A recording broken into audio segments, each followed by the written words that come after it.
बोलिए गुरुदेव भगवान की जय। पवन सुत हनुमान की जय।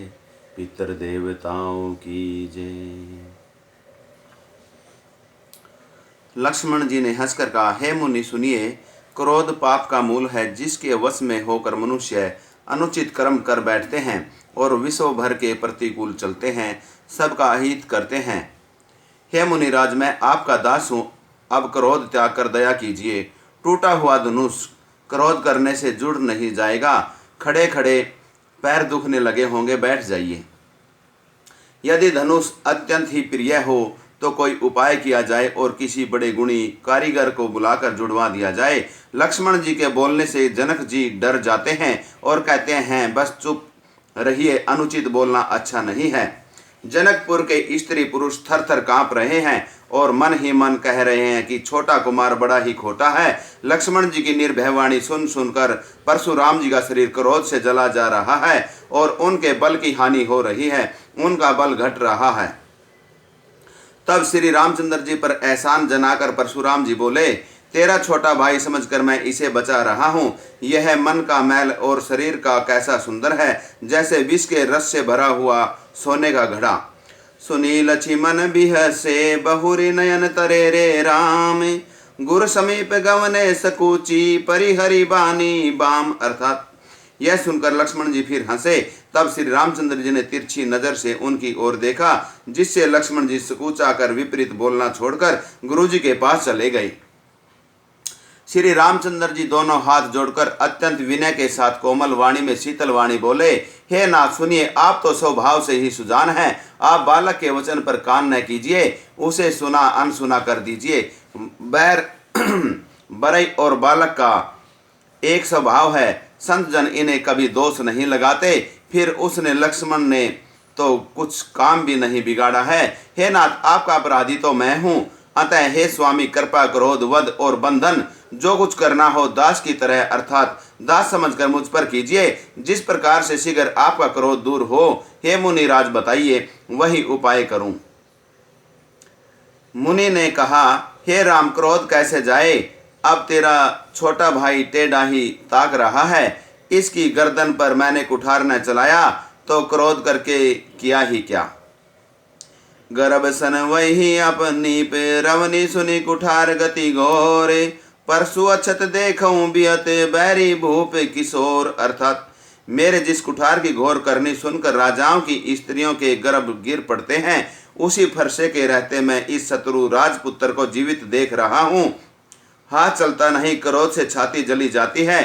हाय राजाओं का घातक यह कुठार भी कुंठित हो गया, विधाता विपरीत हो गया, इसे मेरा स्वभाव बदल गया, नहीं तो भला मेरे हृदय में किसी समय भी कृपा कैसी। बोलो राम राम राम, जय जय राम राम राम, मेरे राम जय जय राम, जय जय राम, जय जय राम। आज दया मुझे यह दुस्सह दुख सहा रही है। यह सुनकर लक्ष्मण जी ने मुस्कुराकर सिर नवाया और कहा, आपकी कृपा रूपी वायु भी आपकी मूर्ति के अनुकूल ही है। वचन बोलते हैं मानो फूल झड़ रहे हैं। हे मुनि, यदि कृपा करने से आपका शरीर जला जाता है तो क्रोध होने पर तो शरीर की रक्षा विधाता ही करेंगे। परशुराम जी ने कहा, हे जनक, देखिए मूर्ख बालक हट करके यमपुरी में घर निवास करना चाहता है, इसको शीघ्र ही आंखों की ओट क्यों नहीं करते। यह राजपुत्र देखने में छोटा है पर है बड़ा खोटा। लक्ष्मण जी ने हंसकर मन ही मन कहा, आंख मूंद लेने पर कहीं कोई नहीं है। परशुरामु तब राम प्रति बोले उरति क्रोधु, शंभु सरासनु तोरी सठ करसी हमारे पर बोधु। अर्थात तब परशुराम जी हृदय में अत्यंत क्रोध भरकर श्री राम जी से बोले, अरे सठ, तू शिव जी का धनुष तोड़कर उल्टा हामी को ज्ञान सिखाता है। तेरा यह भाई तेरी ही सम्मति से कटु वचन बोलता है और तू छल से हाथ जोड़कर विनय करता है। या तो युद्ध में मेरा संतोष कर, नहीं तो राम कहलाना छोड़ दे। अरे शिवद्रोही, छल त्याग कर मुझसे युद्ध कर, नहीं तो भाई से तुझे मार डालूंगा। इस प्रकार परशुराम जी कुठार उठाए बक रहे हैं और श्री रामचंद्र जी सिर झुकाए मन ही मन मुस्कुरा रहे हैं। श्री रामचंद्र जी ने मन ही मन कहा, गुनाह दोष तो लक्ष्मण का और क्रोध मुझ पर करते हो। कहीं कहीं सीधेपन में भी बड़ा दोष होता है। टेढ़ा जानकर सब लोग किसी की भी वंदना करते हैं। टेढ़े चंद्रमा को राहु भी नहीं गरजता। श्री रामचंद्र जी ने प्रकट कहा, हे मुनीश्वर, क्रोध छोड़िए, आपके हाथ में कुठार है और मेरा यह सिर आगे है। जिस प्रकार आपका क्रोध जाए, हे स्वामी, वही कीजिए, मुझे अपना अनुचर दास जानिए। प्रभु ही सेव कही समरू, कस तजहु विपरवर रोसु। बेसु बिलो के कहे सी कछु, बाल कहूँ नहीं दोसु। अर्थात स्वामी और सेवक में युद्ध कैसा। हे ब्राह्मण श्रेष्ठ, क्रोध का त्याग कीजिए। आपका वीरों का सा वेश देखकर ही बालक ने कुछ कह डाला था, वास्तव में उसका कोई भी दोष नहीं है। आपको कुठार, बाण और धनुष धारण किए देखकर और वीर समझकर बालकों को क्रोध आ गया। वह आपका नाम तो जानता था, पर उसने आपको पहचाना नहीं। अपने वंश रघुवंश के स्वभाव के अनुसार उसने उत्तर दिया, यदि आप मुनि की तरह आते तो हे स्वामी, बालक आपके चरणों की धूलि सिर पर रखता। अनजाने की भूल को अक्षमा कर दीजिए। ब्राह्मणों के हृदय में बहुत अधिक दया होनी चाहिए। हे नाथ, हमारी और आपकी बराबरी कैसी, कहिए न। कहाँ चरण और कहाँ मस्तक, कहाँ मेरा राम मात्र छोटा सा नाम और कहाँ आपका परशु सहित बड़ा नाम।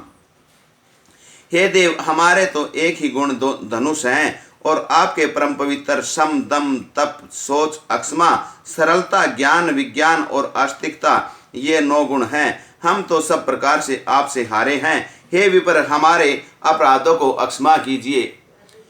बोलो राम राम राम, जय जय राम राम राम, मेरे राम जय जय राम, जय जय राम, जय श्री राम। बार बार मुनि विप्रवर कहा, राम सन राम।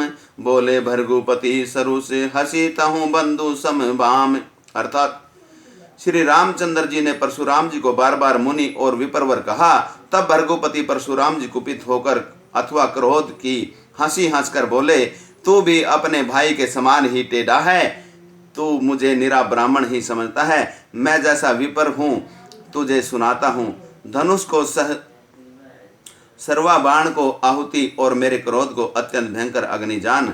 चतुरंगिणी सेना सुंदर समिधाए यज्ञ में जलाई जाने वाली लकड़ियां हैं। बड़े बड़े राजा उसमें आकर बलि के पशु हुए हैं, जिनको मैंने इसी फरसे से काटकर बलि दिया है। ऐसे करोड़ों उपयुक्त रण यज्ञ मैंने किए हैं। अर्थात जैसे मंत्रोच्चारण पूर्वक स्वाहा शब्द के साथ आहुति दी जाती है, उसी प्रकार मैंने पुकार पुकार कर राजाओं की बलि दी है। मेरा प्रभाव तुझे मालूम नहीं है, इसी से तू ब्राह्मण के धोखे में मेरा निरादर करके बोल रहा है। धनुष तोड़ डाला, इससे तेरा घमंड बहुत बढ़ गया है। ऐसा अहंकार है मानो संसार को जीत कर खड़ा है। श्री रामचंद्र जी ने कहा, हे मुनि, विचार कर बोलिए। आपका क्रोध बहुत बड़ा है और मेरी भूल बहुत छोटी है। पुराना धनुष था, छूते ही टूट गया। मैं किस कारण अभिमान करूं। जो हम निदर ही विपर बदी, सत्य सुनु भृगुनाथ। तो अस को जग सुबटू, जेहि भय बस नाव ही मात। अर्थात हे भृगुनाथ, यदि हम सचमुच ब्राह्मण कहकर निरादर करते हैं तो यह सत्य सुनिए। फिर संसार में ऐसा कौन सा योद्धा है जिसे हम डर के मारे मस्तक नवाए। देवता, दैत्य, राजा या और बहुत से योद्धा, वे चाहे बल में हमारे बराबर हो चाहे अधिक बलवान हो, यदि रण में हमें कोई भी ललकारे तो हम उससे सुखपूर्वक लड़ेंगे, चाहे काल ही क्यों न हो। अक्षत्रिय का शरीर धरकर जो युद्ध में डर गया, उस नीच ने अपने कुल पर कलंक लगा दिया। मैं स्वभाव से ही कहता हूँ, कुल की प्रशंसा करके नहीं, कि रघुवंशी रण में काल से भी नहीं डरते। ब्राह्मण वंश की ही ऐसी प्रभुता महिमा है। जो आपसे डरता है वह सबसे निर्भय हो जाता है, अथवा जो भय रहित होता है वह भी आपसे डरता है। श्री रघुनाथ जी के कोमल और रहस्यपूर्ण वचन सुनकर परशुराम जी की बुद्धि के पर्दे खुल गए। परशुराम जी ने कहा, हे राम, हे लक्ष्मीपति, धनुष को हाथ में अथवा लक्ष्मीपति विष्णु का धनुष लीजिए और इसे खींचिए, जिससे मेरा संदेह मिट जाए। परशुराम जी धनुष देने लगे, तब वह आप ही चल गया। तब परशुराम जी के मन में बड़ा आश्चर्य हुआ। जाना राम प्रभाऊ, तबे पुलक पर फुलते गाते। जोरी पानी बोले बचन हृदय ने प्रेमु अमात। अर्थात तब उन्होंने श्री रामचंद्र जी का प्रभाव जाना, जिसके कारण उनका शरीर पुलकित और प्रफुल्लित हो गया। वे हाथ जोड़कर वचन बोले, प्रेम उनके हृदय में समाता न था। हे कुल रूपी कमल वन के सूर्य, हे राक्षसों के कुल रूपी घने जंगल को जलाने वाले अग्नि, आपकी जय हो। हे देवता ब्राह्मण और गौ का हित करने वाले, आपकी जय हो। हे मद मोह क्रोध और भ्रम के हरने वाले, आपकी जय हो। बोलो राम राम राम, जय जय राम राम राम। मेरे राम जय जय राम, मेरे राम जय जय राम।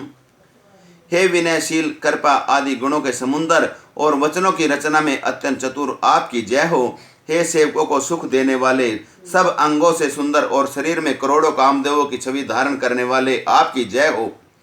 मैं एक मुख से आपकी क्या प्रशंसा करूं। हे महादेव जी के मन रूपी मान सरोवर के हंस, आपकी जय हो। मैंने अनजान में आपको बहुत से अनुचित वचन कहे। हे अक्षमा के मंदिर दोनों भाई, मुझे अक्षमा कीजिए।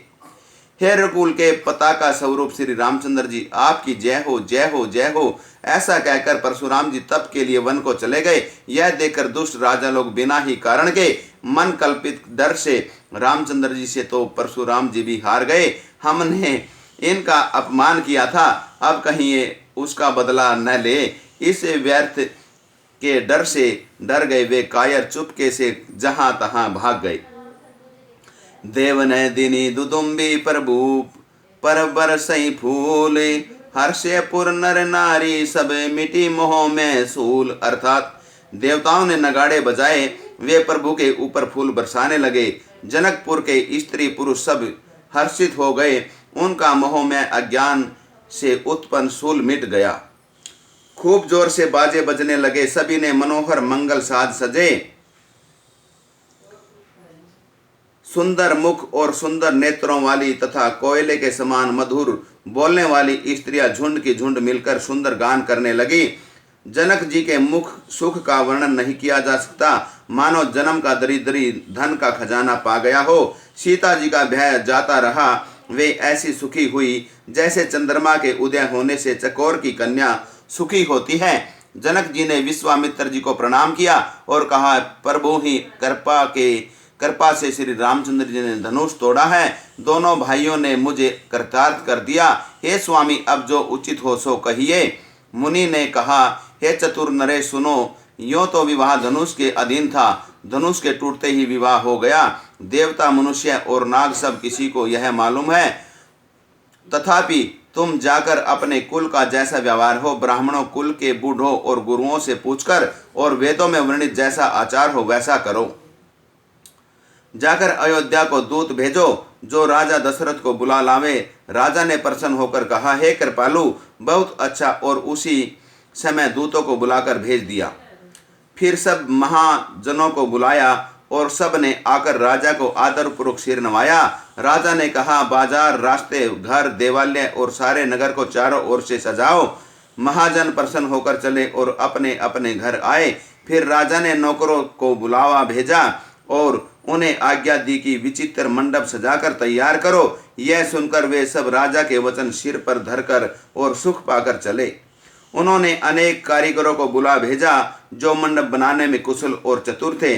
उन्होंने ब्रह्मा की वंदना करके कार्य आरंभ किया और पहले सोने के केले के खंभे बनाए। हरी हरी मणियों, पन्ने के पत्ते और फल बनाए तथा पद्म राग मणियों के फूल बनाए। मंडप की अत्यंत विचित्र रचना देखकर ब्रह्मा का मन भी भूल गया। बांस सब हरी हरी मणियों, पन्ने के सीधे और गांठों से युक्त ऐसे बनाए जो पहचाने नहीं जाते थे कि मणियों के हैं या साधारण। सोने की सुंदर नागबेली, पान की लता बनाई जो पत्तों सहित ऐसी भली मालूम होती थी कि पहचानी नहीं जाती थी। उसी नागबेली के रचकर और पच्चीकारी करके बंधन बांधने की रस्सी बनाए। बीच बीच में मोतियों की सुंदर झालरें हैं। मणिक, पन्ने, हीरे और फिरोजे इन रत्नों को चीरकर, कोरकर और पच्चीकारी करके इनके लाल, हरे, सफ़ेद और फिरोज रंग के कमल बनाए। भौरे और बहुत रंगों के पक्षी बनाए जो हवा के सहारे गूंजते और गूंजते थे।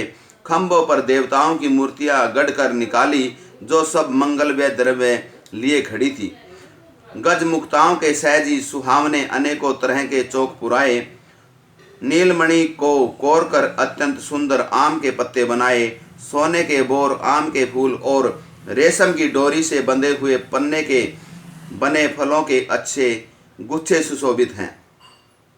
ऐसे सुंदर और उत्तम बंधनवार बनाए मानो कामदेव ने फनदेव सजाए हों। अनेकों मंगल कलश और सुंदर ध्वजा, पताका, पर्दे और चंवर बनाए हैं जिनमें मणियों के अनेकों सुंदर दीपक हैं। उस विचित्र मंडप का तो वर्णन ही नहीं किया जा सकता जिस मंडप में श्री राम जी दुल्हीन होंगी की मंडप में श्री जानकी जी दुल्हीन होंगी। किस कवि की ऐसी बुद्धि है जो उसका वर्णन कर सके। जिस मंडप में रूप और गुणों के समुद्र श्री रामचंद्र जी दूल्हे होंगे वह मंडप तीनों लोकों में प्रसिद्ध होना ही चाहिए। जनक जी के महल की जैसी शोभा है वैसी ही शोभा नगर के प्रत्येक घर की दिखाई देती है। उस समय जिसने तिरहुत को देखा उसे 14 भुवन तुच्छ जान पड़े। जनकपुर में नीच के घर भी उस समय जो संपदा सुशोभित थी उसे देखकर इंद्र भी मोहित हो जाता है। बसई नगर जेहि लच्छी करी कपट नारी बर भेसु तेहि पुर के शोभा कहत सकुचई शारद शेषु। अर्थात जिस नगर में साक्षात लक्ष्मी जी कपट से स्त्री का सुंदर वेश बनाकर बसती हैं उस पुर की शोभा का वर्णन करने में सरस्वती और शेष भी सकुचाते हैं। जनक जी के दूत श्री रामचंद्र जी की पवित्र पुरी अयोध्या में पहुँचे। सुंदर नगर देखकर वे हर्षित हुए। राजद्वार पर जाकर उन्होंने खबर भेजी। राजा दशरथ जी ने सुनकर उन्हें बुला लिया। दूतों ने प्रणाम करके चिट्ठी दी। प्रसन्न होकर राजा ने स्वयं उठकर उसे लिया। चिट्ठी बांटते समय उनके नेत्रों में जल, प्रेम और आनंद के आंसू छा गया। शरीर पुलकित हो गया और छाती भर आई। बोलो राम राम राम, जय जय राम राम राम, मेरे राम जय जय राम, जय जय राम, जय जय राम।